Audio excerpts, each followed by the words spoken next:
Daily. Taste the Daily. இது தொழில்துறை சார்ந்த கல்வியாளர்கள், தொடக்க நிறுவனங்கள், முதலீட்டாளர்கள் மற்றும் உலகளாவிய தலைவர்களை ஒரு கூரையின் கீழ் ஒருங்கிணைக்கவும் ஒன்றிணைக்கவும் துடிப்பான தளமாக செயல்பட்டு வர்றதுதான் ஏஐ தான். இன்னைக்கு எல்லா இடத்துலையும் பேசப்படுகிற நெக்ஸ்ட் பிக் திங். அமைச்சர் பழனிவேல் தியாகராஜன் அவர்களே பல முறை சொல்லி இருக்கிறார், ஏஐ இதனால் வேலை வாய்ப்புகள் குறையாது, மேலும் வேலை வாய்ப்புகள் பெருகத்தான் செய்யும்னு தெளிவா பேசியிருக்கிறார். அந்த வகையில சரியான திசையை நோக்கி இந்த மாநாட்டை ஒருங்கிணைச்சிருக்கக்கூடிய அவருக்கு என்னுடைய பாராட்டுக்களையும் வாழ்த்துக்களையும் நான் தெரிவித்துக் கொள்கிறேன். இந்த மாநாடு தொழில்நுட்ப தொடர்பானது மட்டுமல்ல, இது தொலைநோக்கு கொண்ட மாநாடு. தமிழ்நாட்டின் நீடித்த மற்றும் நிலையான எதிர்காலத்திற்கு வழிவகுக்கிற மாநாடு. அனைத்து தரப்பு மக்களையும் உள்ளடக்கின வளர்ச்சிய தொழில்நுட்பத்தின் உதவியோட இன்னும் எப்படி மேம்படுத்தலாம்னு வழிகாட்டுகிற மாநாடு. நம்ம தமிழ்நாடு தொழில்நுட்பம் என்பது புத்தாக்கம் மற்றும் தொழில்துறை வளர்ச்சியில எப்பவும் முன்னோடி மாநிலம் தான். வணிகத்தையும் தொழில் முனைவரையும் ஊக்குவிக்கிறதுல மற்றவங்க விட நாம எப்பவுமே ஒரு அடி அட்வான்ஸ் இன்னைக்கு இருந்து கொண்டு இருக்கிறோம். அந்த வகையில தான் ஏஐ எனப்படும் செயற்கை நுண்ணறிவு, பிளாக் செயின் இணைய கருவிகள், மின்வாகன உற்பத்தி மற்றும் வளரும் தொழில்நுட்பங்கள்ல மாற்றங்களை ஏற்படுத்துகிற முன்னெடுப்புகளை நாம் மேற்கொண்டு வரோம். அதுக்கு மிகப்பெரிய எடுத்துக்காட்டா சொல்லணும்னா, நாம் ஆட்சிக்கு வந்ததிலிருந்து ஜிசிசி எண்ணிக்கை அதிகரிச்சுட்டு வர்றத சொல்லுவேன். ஆனா என்னதான் முன்னிலையில் இருந்தாலும் இதுவே போதும்னு நான் நினைக்க மாட்டேன். இன்னும் கூடுதலான வளர்ச்சியை நோக்கி தமிழ்நாடு செல்லணும் தான் நினைப்பேன். அதை சரியா புரிஞ்சுக்கிட்டு நம்முடைய பிடிஆர் அவர்கள் இந்த மாநாட்டை ஏற்பாடு செஞ்சிருக்கிறார். 1999 ஆண்டு முத்தமிழறிஞர் தலைவர் கலைஞர் அவர்கள் சென்னையில டைடல் பூங்காவை உருவாக்கினார். இன்னைக்கு நாம அடுத்த கட்டத்துக்கு போயிட்டு இருக்கிறோம். கோவை, சேலம், மதுரை, திருச்சி, ஓசூர், திருநெல்வேலி, வேலூர், விழுப்புரம், தூத்துக்குடின்னு 2ஆம் கட்ட 3ஆம் கட்ட நகரங்களில் கூட எல்காட் தொழில்நுட்ப பூங்காக்களும் சிறு தொழில்நுட்ப பூங்காக்களும் நிறுவப்பட்டிருக்கு. இதுக்கு காரணம் என்ன? வளர்ச்சி நகரத்துல மட்டும் குவியக்கூடாது. உண்மையான வளர்ச்சின்னா அது சமச்சீரானதா, பரந்துபட்டதா இருக்கணும். இதனாலதான் சென்னை மட்டும் இல்லாம மற்ற நகரங்களை சுத்தி இருக்க இளைஞர்களுக்கும் அவங்க பகுதியிலேயே வேலை வாய்ப்புகளை மாபெரும் உந்து சக்தியை நாம உருவாக்கி கொடுத்துட்டு வரோம். இந்த வரிசையில ஏஐக்காக கோவையில பப்ளிக் பிரைவேட் பார்ட்னர்ஷிப், அந்த முறையில 2 மில்லியன் சதுரடியில தகவல் தொழில்நுட்ப வெளியே நிறுவ போறோம். அது மட்டுமல்ல, தமிழ்நாடு முழுவதும் இருக்கக்கூடிய 900க்கும் மேற்பட்ட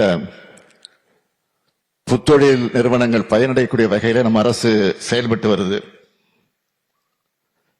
2000க்கும் மேற்பட்ட தொழில் முனைவோர்களுக்கு வழிகாட்டியாக இருக்கிறோம். இதுக்கான தொழில்நுட்ப கொள்கை ஒன்றை உருவாக்க போறோம்னு ஏற்கனவே அறிவிச்சிருக்கிறோம். அதுவும் விரைவில் வெளியிடப்படும். ஐடி துறை வளர மனித வளங்கள் மிக முக்கியம்.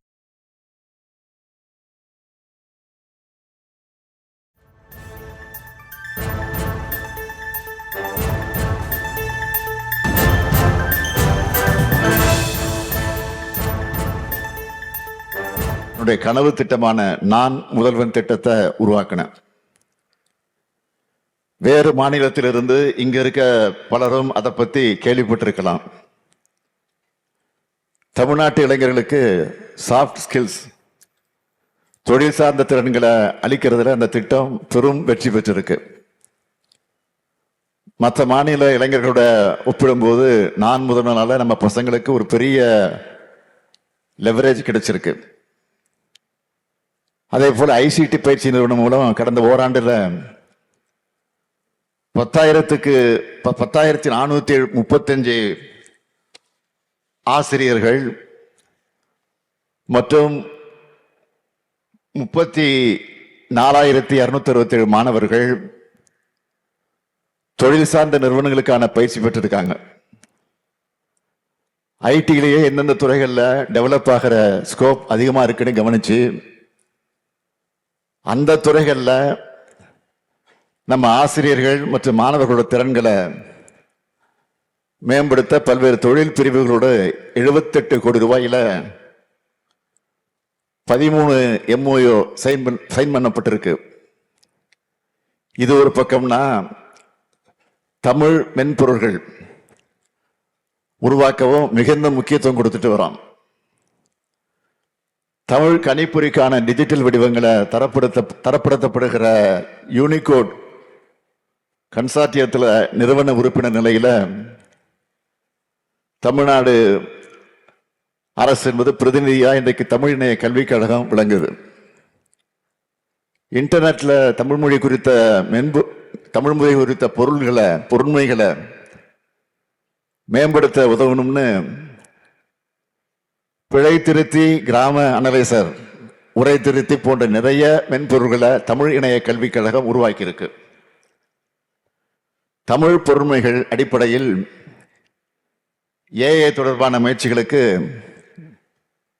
NLP கருவிகளும் உருவாக்கப்பட்டு வருது. இதெல்லாம் பண்ணா மட்டும் போதுமா? இல்லை. அதனாலதான் சைபர் செக்யூரிட்டிக்கும் முக்கியத்துவம் கொடுக்கிறோம். இதுக்காக 2024 ஆண்டுல சைபர் செக்யூரிட்டி பாலிசி 2.0 வெளியிட்டோம். MSME-க்கான சைபர் செக்யூரிட்டி தொழில்நுட்ப உதவி பிரிவையும் ஏற்படுத்துவோம்.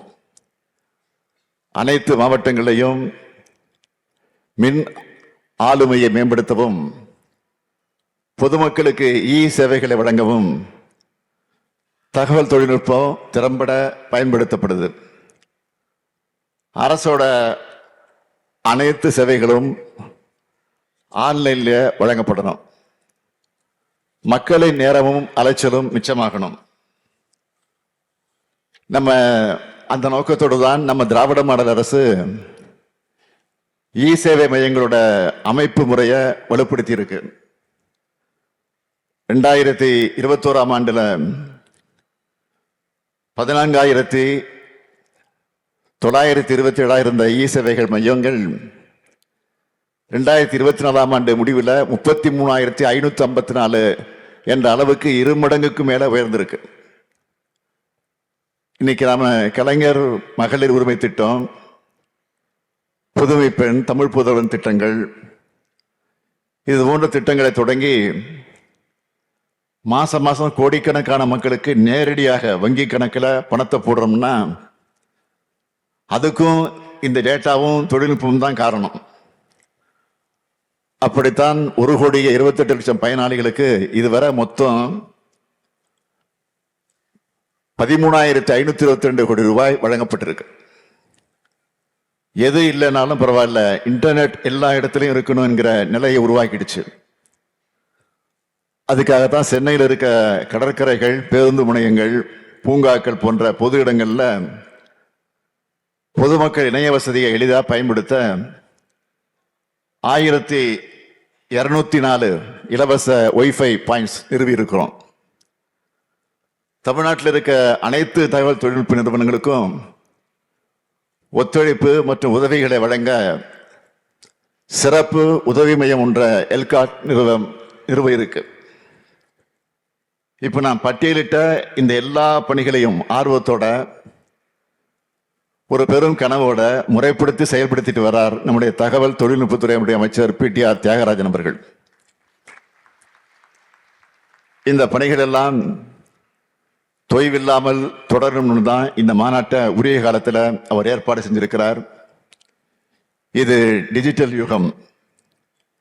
இனி மக்களோட எல்லா பயன்பாடுமே டிஜிட்டல் வழியாகத்தான் இருக்கும். இந்த பயன்பாடு சிம்பிளா எல்லாரும் பயன்படுத்தக்கூடியதா இருக்கணும். அதே நேரத்தில் முறைகேடுகள் செய்ய நினைக்கிறவங்களை தடுக்கிற அளவுக்கு பாதுகாப்பு அம்சங்களும் இருக்கணும்.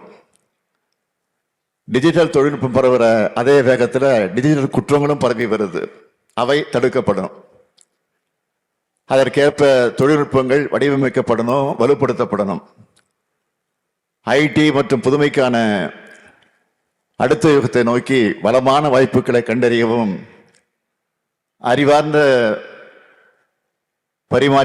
அறிவார்ந்த கருத்துக்களை பரிமாறிக்கவும், கூட்டாண்மை நிறுவனங்களை உருவாக்கவும் இந்த மாநாட்டை இங்கே வந்திருக்கக்கூடிய வல்லுநர்கள் பயன்படுத்திக்கணும்னு நான் உறுதியாக நம்புகிறேன். ஒளிமயமான டிஜிட்டல் காலத்தில் எதிர்காலத்தை நோக்கி நாட்டையும் உலகையும் வழிநடத்துறதுக்கான நம்மோட ஒருங்கிணைந்த தொலைநோக்கு பார்வைக்கு சான்றா இமேஜன் 2025 திகழட்டும். புதுமை மற்றும் மேன்மையின் உலகளாவிய மையமா தமிழ்நாட்டை நாம் எல்லோரும் சேர்ந்து உருவாக்குவோம். எந்த புதுமை வந்தாலும் அதை முதலில் முயன்று பார்க்கும் மாநிலமா தமிழ்நாடு எப்பவும் இருந்திருக்கு.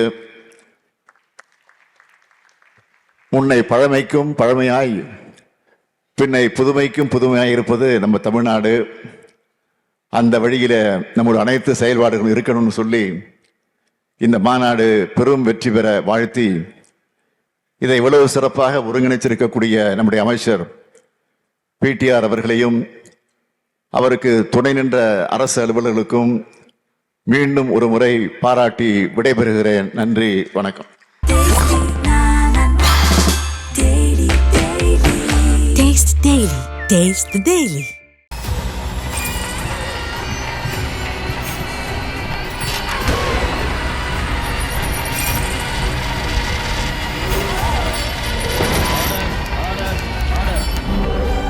நிகழ்தகவு குற்றங்களின் மறுபரிமாணம். நாள்தோறும் இரவு 10 மணிக்கு இணைந்திருங்கள் நமது நியூஸ் தமிழ் தொலைக்காட்சியோடு.